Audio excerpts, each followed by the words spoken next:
ఇది వరకు హైగారు ఉన్నప్పుడు చచ్చిపోయే వాళ్ళు కూడా బతికించేవారు. ఇప్పుడు బతికున్న వాళ్ళు కూడా చచ్చిపోయేలా ఉన్నారు. మనకి ఈ ఊరి వాళ్ళకి దిక్కెవరమ్మా?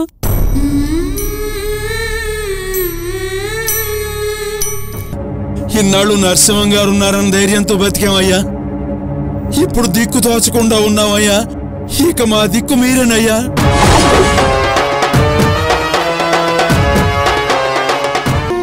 మీకు ఎప్పుడు ఏ ఆపదొచ్చినా సరే నా ఇంటి తలుపు తెరిచే ఉంటుంది. కావలసిన సాయం అడగండి. అయ్యగారు పోయినప్పటి నుండి మేమందరం భయంతో బతుకుతున్నాం. ఈ రోజుతో ఆ భయం పోయింది.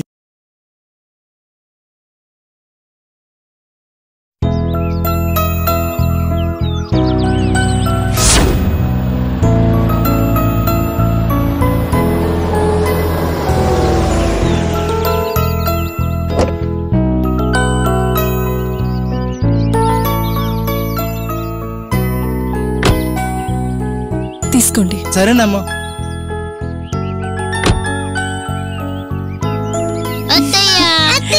హాయ్, ఒక్క నిమిషం.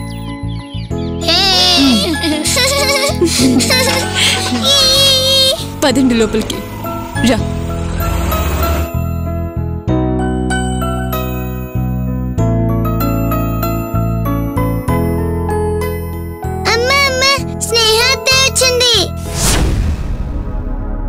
ఇదిగో మాకు చాక్లెట్స్ కూడా ఇచ్చింది. చాక్లెట్లు కూడా తెచ్చింది.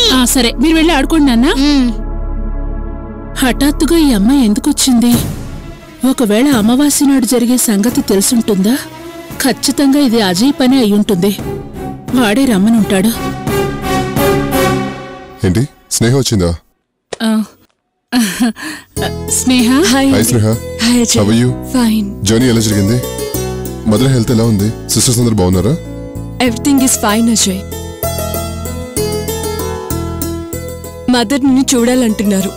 తొందరలోనే వచ్చి కలుస్తారని చెప్పాను.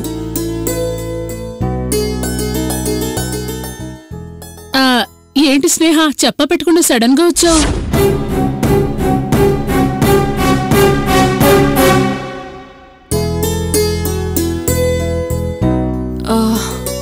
ఏం లేదు, మిమ్మల్ని ఆంటీని చూడాలనిపించింది, అందుకే వచ్చేసాను. ఏ రాకూడదా? అయ్యో అదేం లేదు, నువ్వు కూడా కరెక్ట్ టైంకి వచ్చావని.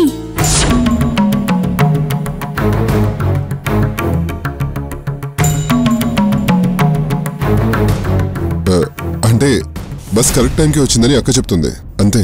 ఓ అదా, అవునండి, కరెక్ట్ టైంకి వచ్చింది. స్నేహ లోపలికి పద.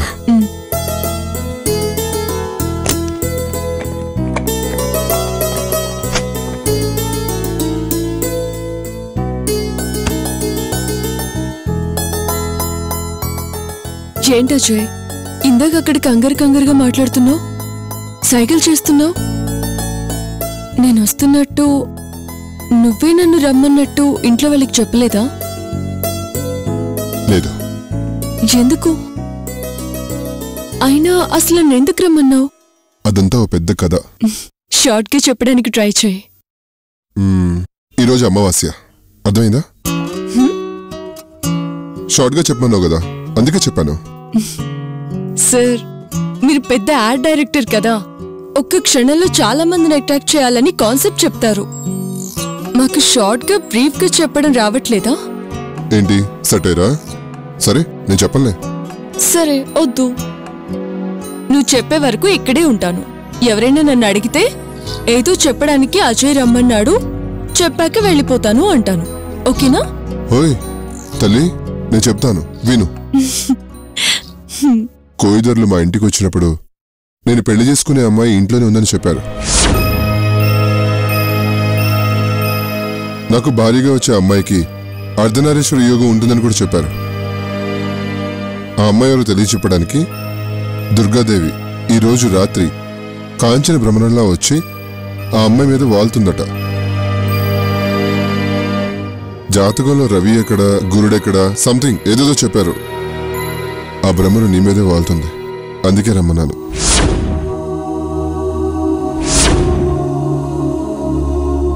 అజయ్, స్టోరీ షార్ట్ గా ఉన్నా షాకింగ్ గా ఉంది.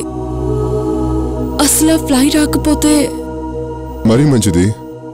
అప్పుడు వాళ్ళు చెప్పినవని అబద్ధాలని చెప్పి నిన్ను పెళ్లి చేసుకుంటాను. ఏదైనా నాకే మంచిది. అజయ్ సరే, ఫ్రెష్ రా, భోంచేద్దు గాని.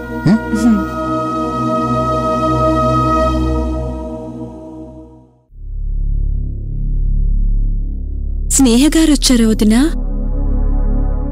అవును, అమావాస్య కదా, అమ్మగారు దిగారు. అమావాస్యకి స్నేహగారికి సంబంధం ఏంటొదినా? అవేం చెప్పినా నీకు అర్థం కాదు. మనసులో ఏం పెట్టుకోకుండా వెళ్ళి పని చూసుకో.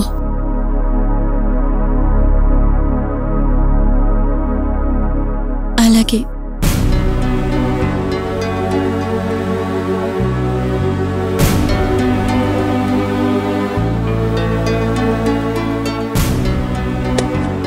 చూసావమ్మా, తమ్ముడు చాలా ముదిరిపోయాడే.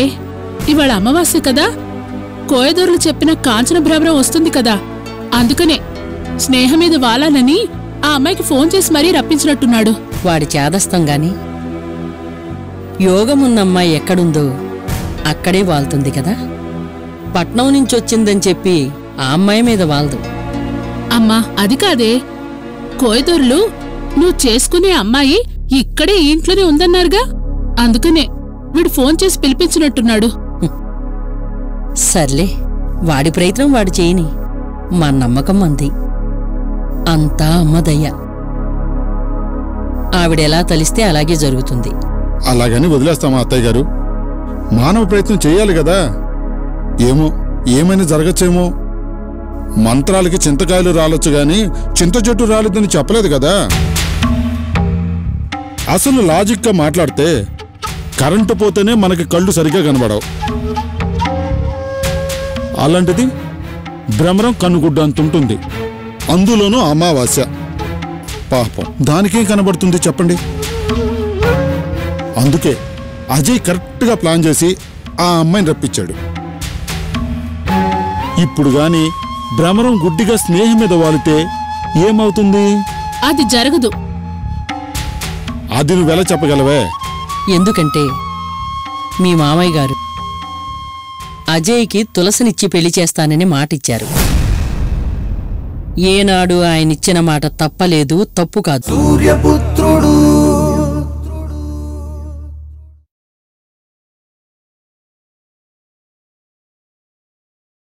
సూర్యపుత్రుడు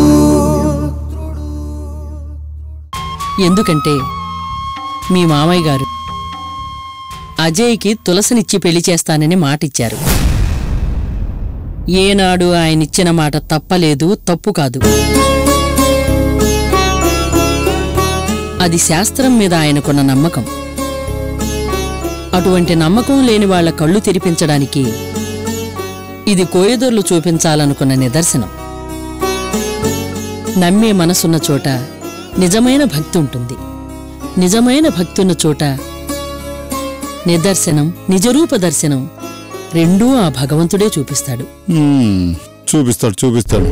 ఏదైనా తేడా వస్తే అజయ్ గడు మీ అందరికి చుక్కలు చూపిస్తాడు. ఇది మాత్రం నిజం.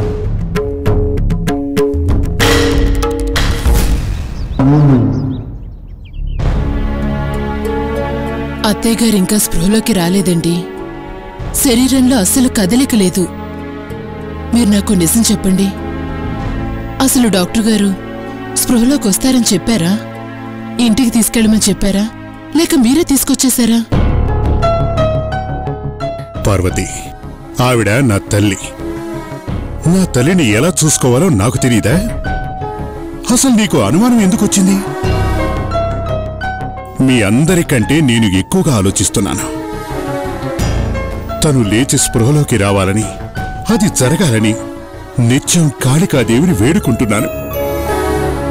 డబ్బు మీద మోహంతో నా తల్లి నేను చంపుకోను. అమ్మా, లేమ్మా, లేమ్మా, లేమ్మా, కళ్ళు తెరిచి చూడమ్మా. నా చెల్లెక్కడుందో చెప్పు, ఆ పథకం ఎక్కడుందో చెప్పు. నీ కొడుకుని తిరుగులేని వాడిగా చూడు. లేమ్మా, అమ్మా, లే. ఏంటి మీరు చేస్తున్నది? ముందు ఆమెను స్పృహలోకి రానివ్వండి. అప్పటిదాకా ఓపిగ్గా ఆగండి. ఇప్పుడు మీరేం చేసినా ఆవిడలో చలనం లేదు, రాదు. ఇప్పుడు కుదిలేయండి. పార్వతి, అమ్మ ఎప్పుడు లేస్తుంది, నాతో ఎప్పుడు మాట్లాడుతుంది, నా కోరిక ఎప్పుడు నెరవేరుతుంది? అన్నీ మీరనుకున్నట్టుగానే జరుగుతాయి. కొంచెం సంయమనం పాటించండి. నా తల్లిని బతికించమని ఆ తల్లిని అడుగుతాను. ఎందుకు బతికించదో నేను చూస్తాను.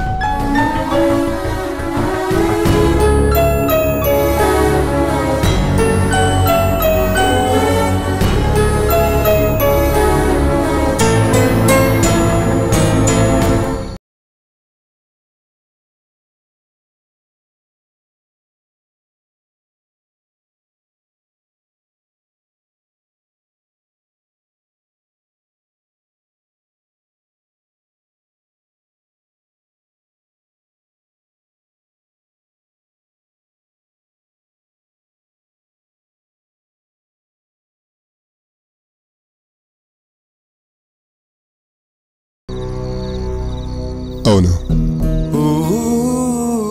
భ్రమరం వాలుతుందన్న యాంగ్జైటీ కన్నా నీలో వచ్చిన మార్పు నన్నెంతో షాక్కి గురిచేస్తుంది. అసలు నువ్వేంటి ఇలా మారిపోవడం ఏంటి? నాకేం అర్థం కావడం లేదు అజయ్. తప్పు స్నేహ. కొన్ని విషయాలు మనకు నచ్చకపోయినా నా అనుకున్న వాళ్ళ కోసం చేయాలి. లేకపోతే వాళ్ళ మనోభావాలు దెబ్బతిని వాళ్ళు హర్ట్ అవుతారు. అలా అని నీ క్యారెక్టర్ మార్చుకుంటావా? నేను చేస్తుంది నా వాళ్ళ కోసమే కదా. నేను కాదు అంటే వాళ్ళు బాధపడతారు, అవును అంటే మన లైఫ్ ఇక్కడితో ఎండ్ అయిపోతుంది. అందుకే వయా మీడియాగా ముందుకు వెళ్ళాలి. ఒక రకంగా ఇది కూడా నాకు మంచి అవకాశం స్నేహ. ఫైర్ ఫ్లై వస్తే అది నీ మీద వాళ్ళతో ఏంటని టెన్షన్ పడుతున్నారు. లేదంటే మా వాళ్ళు ఏదో రకంగా నాకు తెలిసినట్టు కట్టేస్తారు. అజయ్, నిజంగా ఫైర్ ఫ్లై నా మీద వాళ్తుందా? ఖచ్చితంగా వాళ్తుంది. మన ప్రేమ మీద నాకు నమ్మకం ఉంది. మనం అనుకున్నది ఖచ్చితంగా జరుగుతుంది. మా వాళ్ళు తప్పకుండా మన పెళ్లి చేస్తారు. Be positive. అజయ్, నాకు నువ్వు కావాలి. ఒక గంటలో మనం అనుకున్నది జరుగుతుంది. డోంట్ వరీ, ఓకేనా? ఏ ఆంటీ,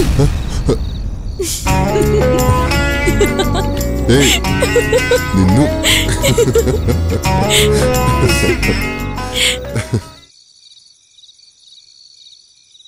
నిశరాత్రే వస్తుంది అన్నారు. 11:50 అయింది. తర్వాత 12. చిమ్మ చీకట్లో వస్తుంది అన్నాడు. ఊరంతా దీపాలున్నాయి. ఇప్పుడు ఎలాగ వస్తుంది?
సూర్యపుత్రుడు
మీ నాన్న పోయాక కూడా నిన్ను శాసిస్తున్నాడయ్యా.